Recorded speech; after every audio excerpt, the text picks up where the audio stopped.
The last thing I remember before everything changed was the silence.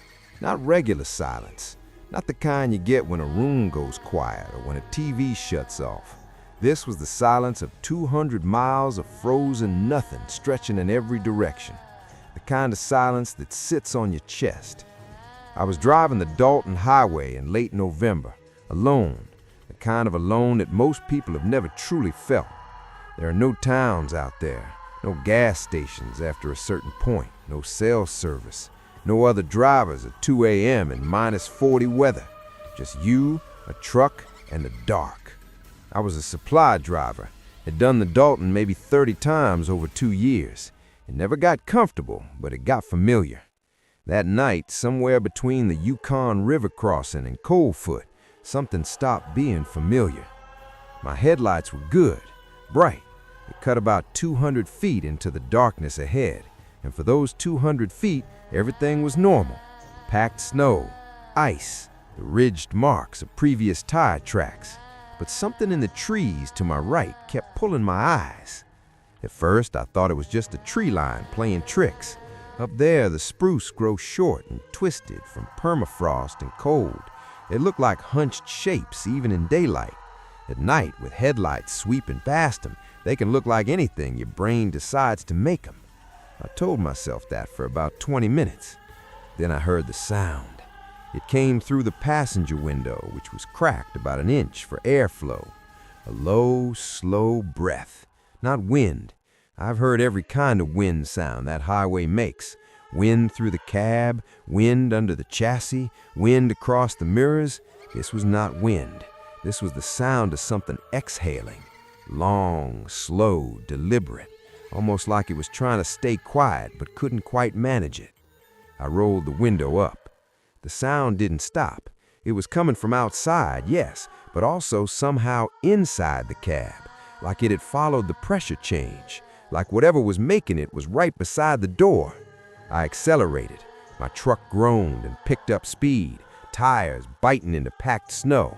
I went from 40 to 60, which out there in the dark on ice is reckless. I didn't care. The sound stayed with me for another full minute before fading. I radioed ahead to the Coldfoot camp, asked if anyone else had come through in the last few hours. The woman who answered said no, said I was the only truck on the road for the last 8 hours in either direction. She sounded tired. I didn't mention the sound. I reached Coldfoot, parked, locked the doors, and sat in the cab for a long time. The camp lights were on. I could see the yellow windows of the building 50 yards away. I watched the darkness past the tree line. Nothing moved. After maybe 20 minutes, I got out and walked toward the building. The snow crunched under my boots. It was the only sound. My breath came out in thick white clouds. I was halfway across the lot when I turned back to look at my truck, the way you sometimes do just to confirm it's where you left it. There were footprints in the snow beside my passenger door. Not mine. Mine were behind me, leading away from the truck. These were in front of the truck, running parallel to the driver's side, stopping right where my window had been cracked. They were large. The stride was long, and then they stopped, just stopped in the middle of the open lot. No other tracks going away, no disturbed snow in any direction. They came from nowhere and ended in the middle of nothing, as if whatever made them had simply ceased to exist right there. I have driven that highway many times since. I've heard stories from other drivers. Most don't talk about what they've seen or heard out there, not in detail. There's a quiet agreement among the regulars to not describe certain things, to not name them. I understand that agreement now, because whatever walked alongside my truck that night knew exactly which window was cracked. It positioned itself exactly there. It breathed exactly at the height of a person standing outside a truck door. And it left no tracks coming in, only tracks being there, only tracks being right next to me. And I never heard it arrive.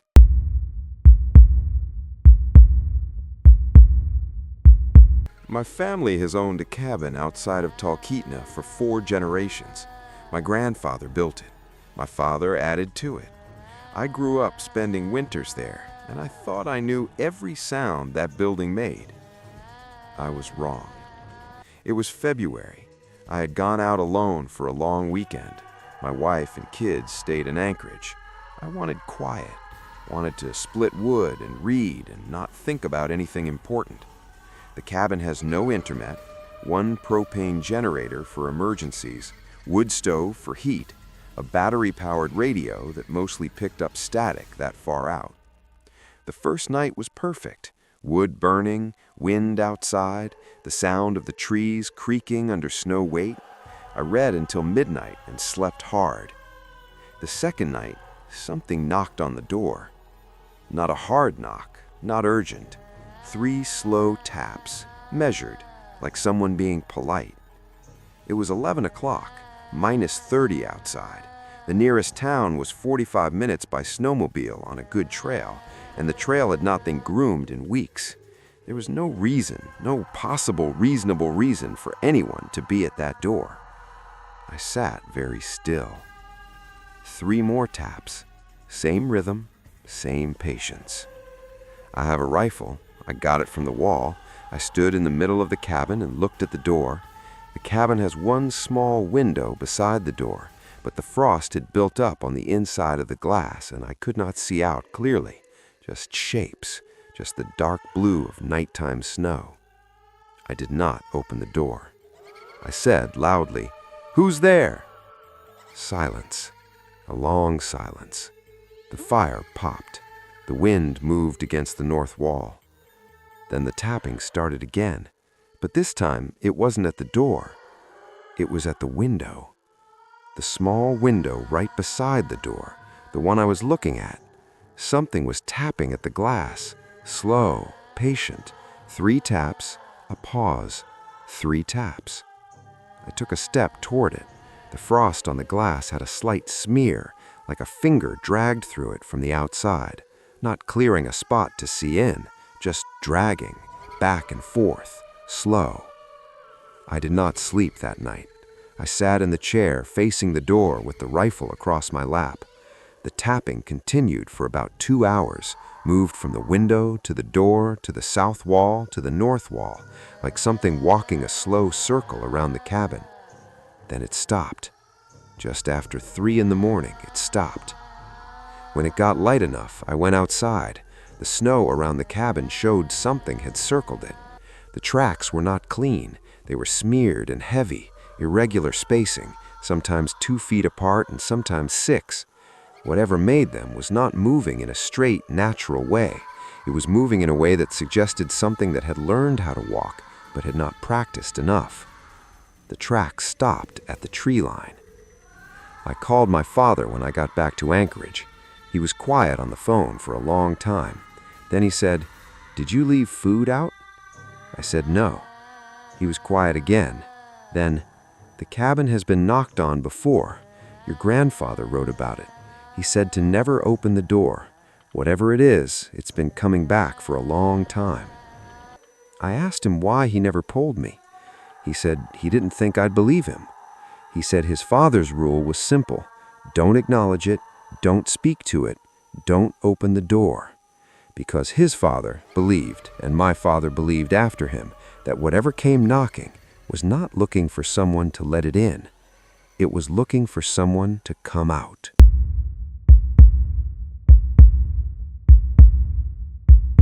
I processed fish for 12 years at a cannery near Dillingham. Long shifts, cold work, the kind of exhaustion that lives in your hands and doesn't leave. In the off-season, I lived in a small trailer on the edge of town. Most people left for the winter. Population went from several thousand down to a few hundred.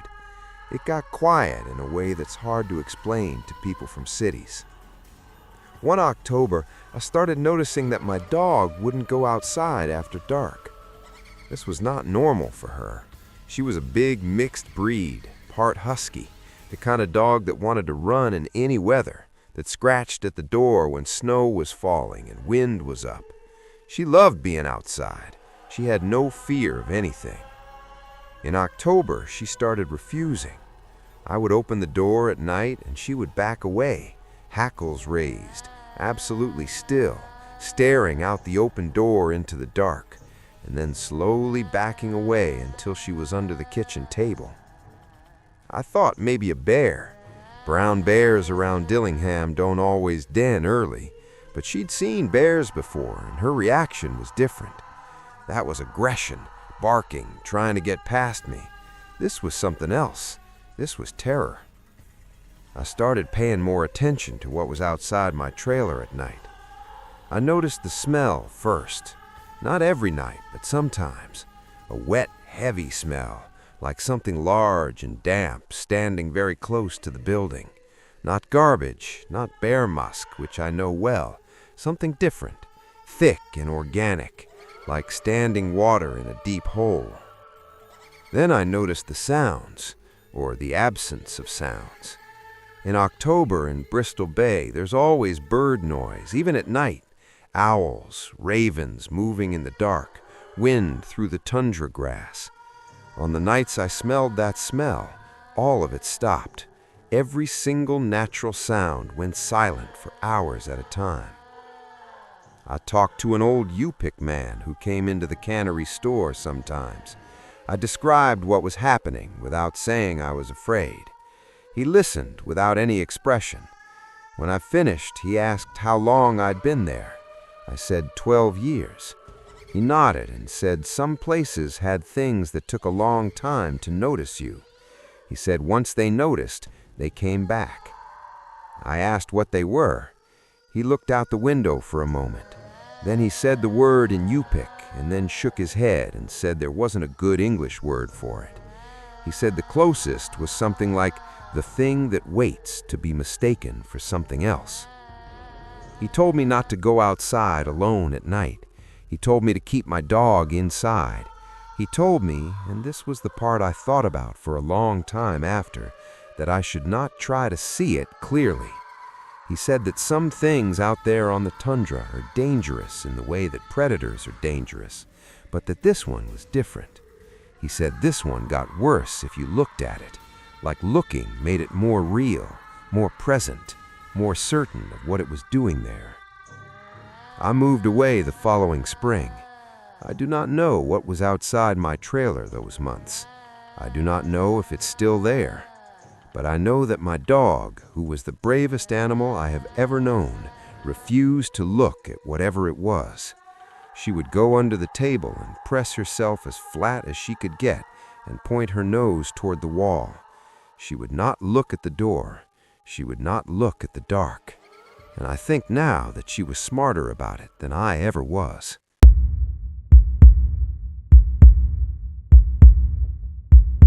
There is a trail that runs off the park's highway about an hour north of Wasilla. It is not maintained. It is not in any guidebook. It shows on old topo maps as a fire access road, mostly grown over now, but walkable. I found it in summer. I went back in fall. That was a mistake. My hiking partner and I went in on a Saturday in late September. The plan was a 2-day loop, camping one night, back out Sunday afternoon. We had done similar trips a dozen times. We were experienced. We had good gear. We were not careless people. The first day was fine. The trail wound through birch and spruce, following a creek for a while before climbing into open tundra. We set up camp on a small rise with good sight lines. We ate, we talked, we watched the sky go dark. Sometime in the night, my partner woke me. She was sitting up in her sleeping bag, very still, very quiet. I whispered, "What?" She shook her head. She pointed at the tent wall. Something was moving outside. Slow, very slow. The sound was of something brushing against the nylon, a long, slow drag from one side of the tent to the other. Not wind. Wind doesn't track one direction like that, one continuous sound. This was deliberate movement. We sat without speaking. The movement stopped. A long pause. Then it started again on the other side of the tent, and then at the back, and then at the front, very close to the door zipper. We had bear spray inside the tent with us. We both had our hands on our cans, but neither of us moved. Neither of us spoke. Something about the way it moved felt wrong for a bear. Too slow, too methodical, like it was checking, measuring, making sure of what was inside before it decided what to do next. It stopped after about 10 minutes. We sat in the dark for a long time after. Neither of us went back to sleep. When light came, we unzipped and looked. There was no animal sign, no prints we could confidently identify. The ground around the tent was disturbed, like something had shuffled around it without lifting its feet. Long, dragging impressions in the dirt and frost. The disturbance circled the tent completely, and in one spot, near the door, the ground was heavily compressed. Whatever stood there had stood there for a while. It had weight. We left. We didn't talk about it much on the hike out. But here is the thing that I think about now, years later, more than I think about the sounds or the tracks. We had a satellite messenger with us, emergency device, could send a short text to a pre-programmed contact. That morning, while we were packing up, I saw that it had sent a message at 2:17 a.m. I did not send that message. My partner did not send that message. The device requires a deliberate button hold of 3 seconds to send. It was in my pack, inside the tent. The message it sent was the default emergency text, GPS coordinates of our campsite. I don't know how to explain that. I've tried. Device malfunction, interference, pressure on the buttons inside the bag, none of it fully accounts for the 3-second hold required. Whatever was circling us that night, at 2:17 in the morning, it sent our location to someone. And then it stood at our door, in the dark, and waited.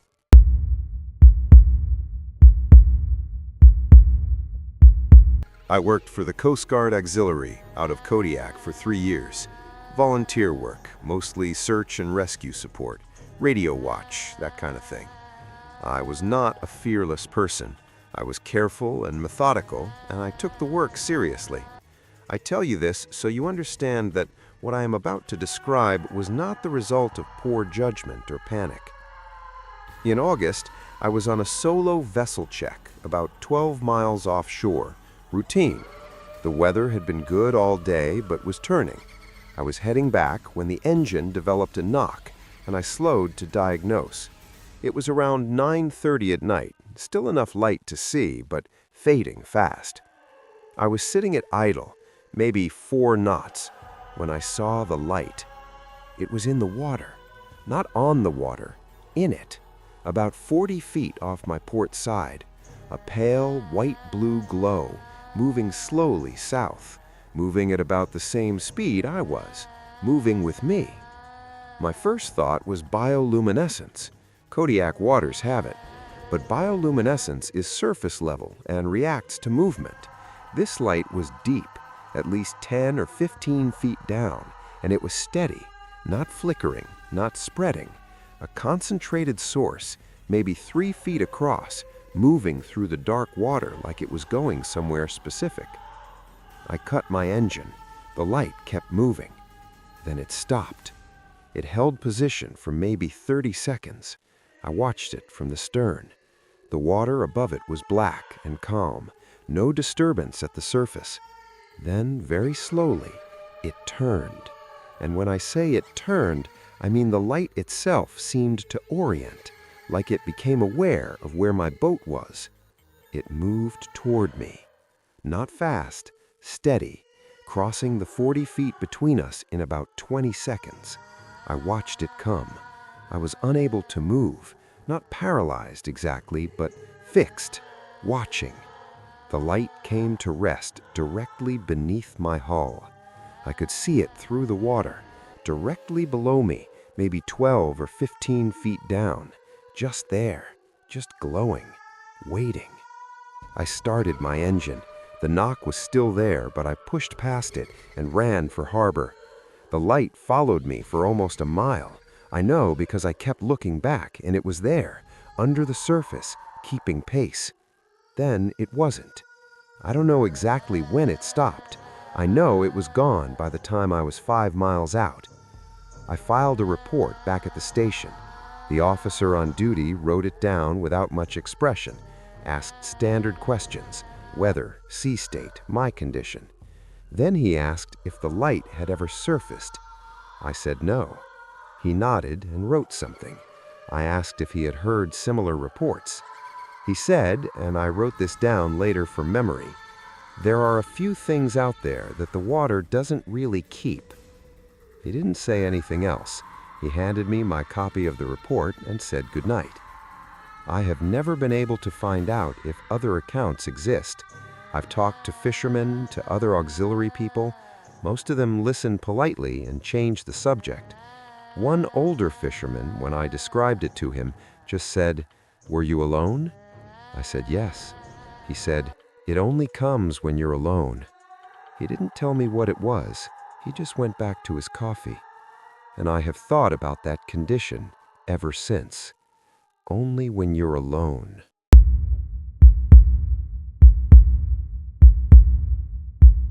Outside of Fairbanks, there was a neighborhood that grew up fast in the 70s and slowed down in the 80s and never quite finished. Houses with big gaps between them, some occupied, some not. A lot of old-growth spruce that was never cleared. In winter, the gaps between houses disappear into darkness by 4 in the afternoon. My aunt lived in one of those houses for 11 years. She was a quiet woman, practical. She worked as a bookkeeper. She did not have a big imagination, and she was not given to stories.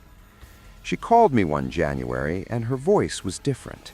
Not afraid, exactly. Careful, like she was choosing words. She said she needed to tell me something about her neighbor. The house to the east of hers had been empty for 2 years. The owner had died. Estate issues. The family was in Oregon. Nobody lived there. She had watched the place the whole time, collected the mail sometimes, made sure the pipes hadn't burst. She said in December she noticed lights in the windows. Small lights, moving, like a candle being carried room to room. She watched it for 3 nights before she called the estate lawyer, thinking maybe a family member had come up without telling anyone. The lawyer said no, nobody had been sent. Nobody had keys except for the lawyer and my aunt herself. She said she tried to ignore it. The lights moved in a pattern that was almost routine. Same rooms, same order, same approximate times, like someone in the house was going about an evening. Living room to kitchen to the room at the back that had been a study. Then in January, she started hearing it through the wall. Her house and the neighbors shared a section of fence line and were about 30 feet apart, but sound carries in cold air. At night, she said, she could hear movement in the empty house, footsteps, the specific creak of the 3rd stair going up to the 2nd floor. She knew that creak from the years the owner had been alive, from hearing it when he came home late, from all those years of proximity. It was the same sound, the same weight, the same rhythm, like the man had come home. She went over one morning with her spare key. She went through every room, no sign of anyone, no disturbance. But in the study, the old man's chair had been moved. It had been facing the window when she last checked the house in October. Now it was facing the door, like someone had sat in it and turned to look at whoever came in. She moved out in February. Before she left, she told me the last thing she noticed. In the weeks before she moved, the sounds in the empty house changed. They were no longer contained to the neighbor's side. She would hear the creak of that 3rd stair in her own house, in a staircase that had no 3rd stair, in a staircase that was built differently, that had no step in the position where that sound had always come from. The sound had learned a new location, and it was hers.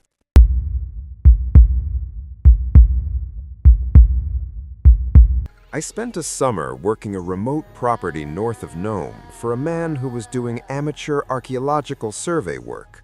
Old coastal sites, Inuit settlements. He had permits. He was careful. He documented everything. I was there as a general assistant, and I also had 2 sled dogs with me, a male and female, both mature working animals. The dogs were always calm at the sight. I want to be specific about this because it is the detail that matters most.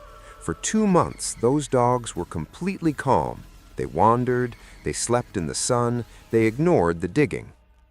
In late July, we opened a new test pit about 80 meters from the main site. Both dogs immediately refused to go near it. Not barking, not aggression.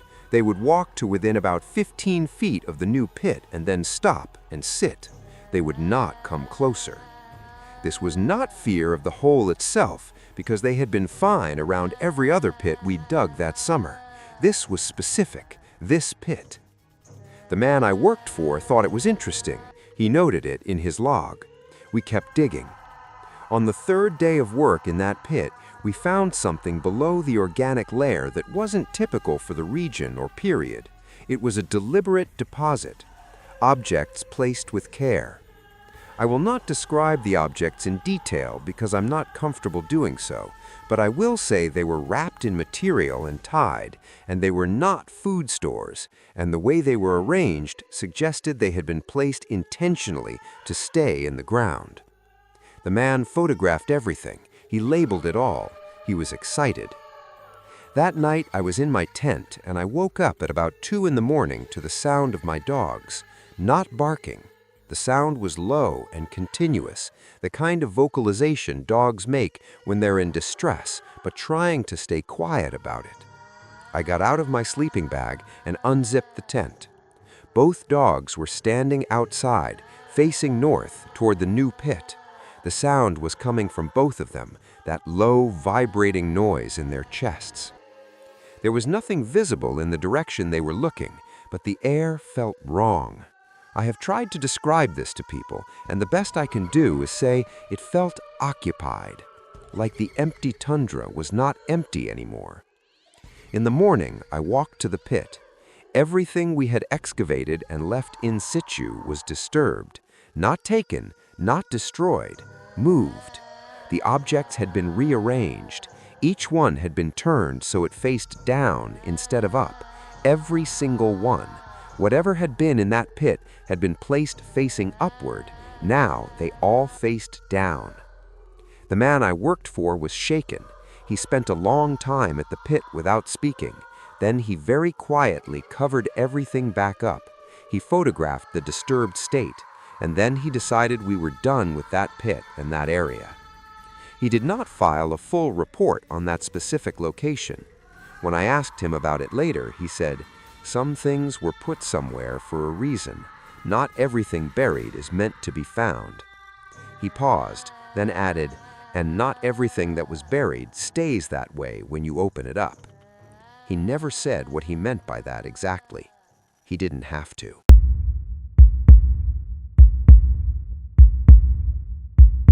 The Taylor Highway is one of the most remote roads in Alaska.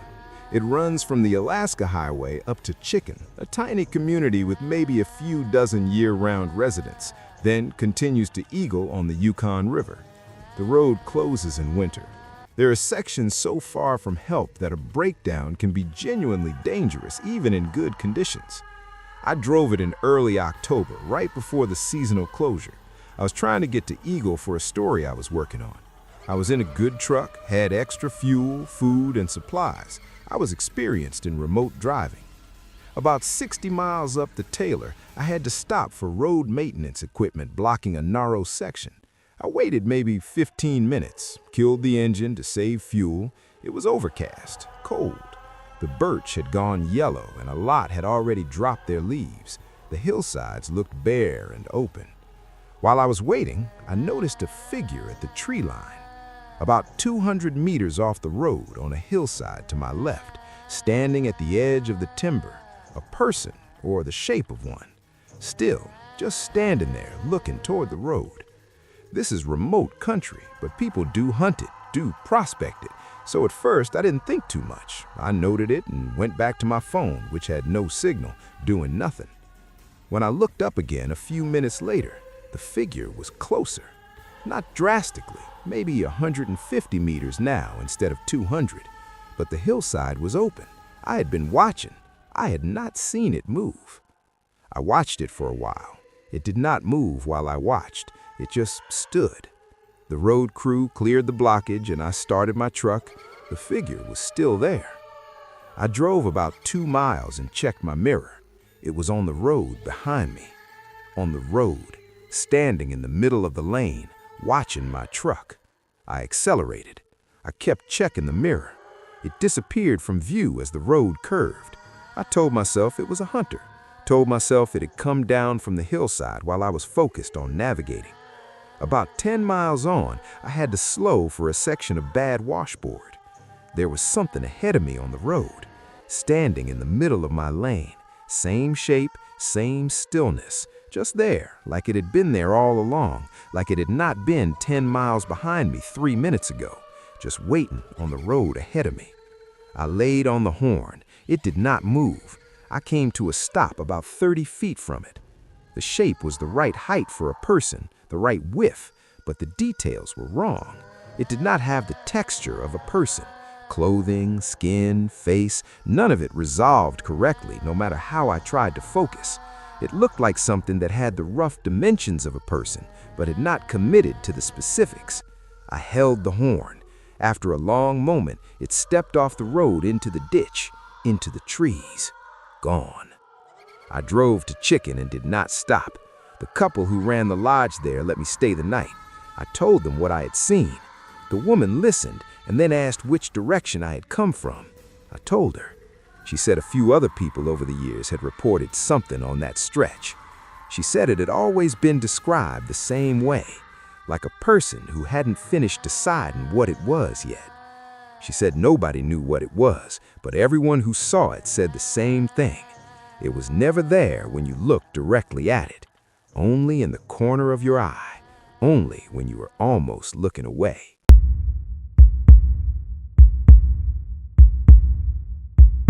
I was part of a small research team doing glaciological fieldwork on a glacier in the Wrangell-St. Elias Range.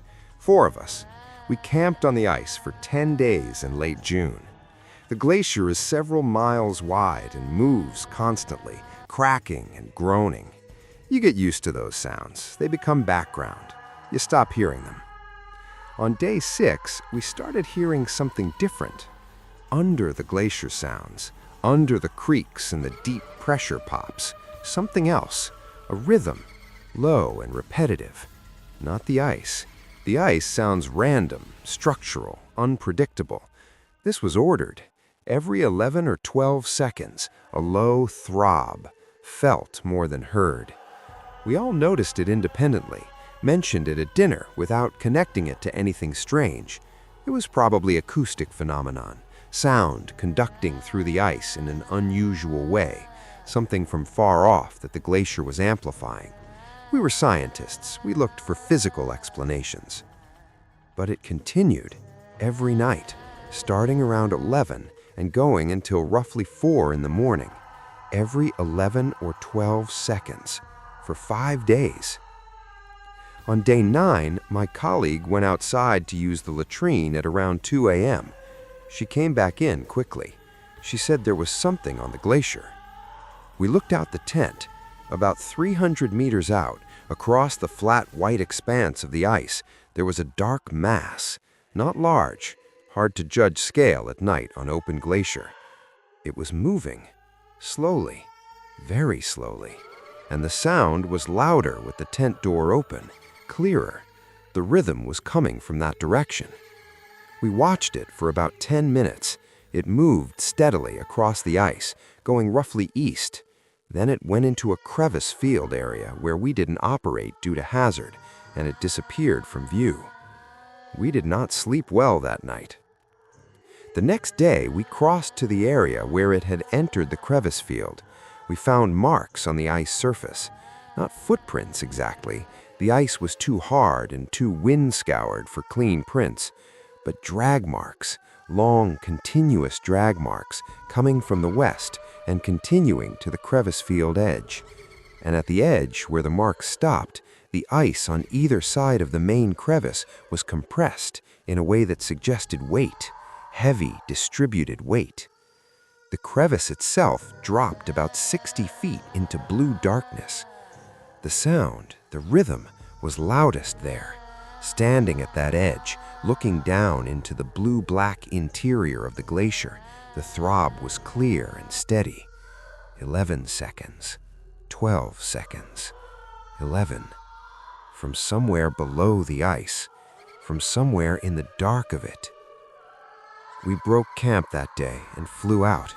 We filed our standard reports. The acoustic phenomenon went in as a note. The drag marks went in as a note. We did not really discuss what we thought it was. I have looked at the data from that trip many times. I have never published the notes from those last few days, not because I think it would damage my career, though it might, but because when I look at the acoustic readings from our equipment, the sound is there, regular as breathing. 11, 12. Something below the ice, in the dark and cold of it, doing the same thing over and over. Patient, in no hurry at all.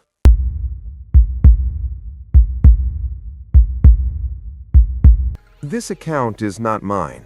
It belongs to a man I will call R, who was a trapper working a line south of the Brooks Range. I knew him for several years before he disappeared in the winter of 2019. He was experienced, well-equipped, and utterly without fear of the wilderness. He had been trapping the same area for over 2 decades. His last notebook was found by a search team in March of 2020 in his main cabin on the line. He had been missing since December. His snowmobile was found 14 miles from the cabin, out of fuel, on a straight trail between 2 of his trap sets. No sign of R. No tracks beyond a certain point where the trail went through a dense section of black spruce. The tracks simply stopped. 14 miles from his cabin, in the deep cold of December, his tracks stopped in the middle of a trail, and there were no other tracks, and he was gone. The notebook. Most of it is routine. Trap counts, weather, supply notes. The last 3 entries are different.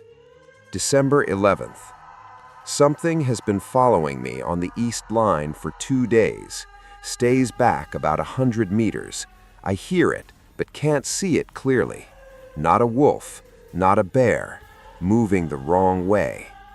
December 12th. It was at the cabin last night. Didn't come in. Circled. I heard it on the roof for maybe an hour, around 3. Roof holds. Not worried about that. Worried about what it is. Dogs won't go outside. Last time I saw the dogs scared like this was when that sow came through in '09. But this is different. This is quiet. That's the thing. It stays quiet. December 14th. There is no December 13th entry. I know what it wants. I've been thinking about it wrong. Thinking about it like it's a predator. It's not hunting me for food. It's been watching me too carefully for that. Too patient. It has been learning me, learning how I move, when I sleep, when I leave. I went out this morning and there were marks in the snow I recognize, not from before. It's been practicing, walking where I walk, standing where I stand. I think it's been trying to understand what I am. I think it's decided. That is the last entry. The date is December 14th, 2019. They never found him.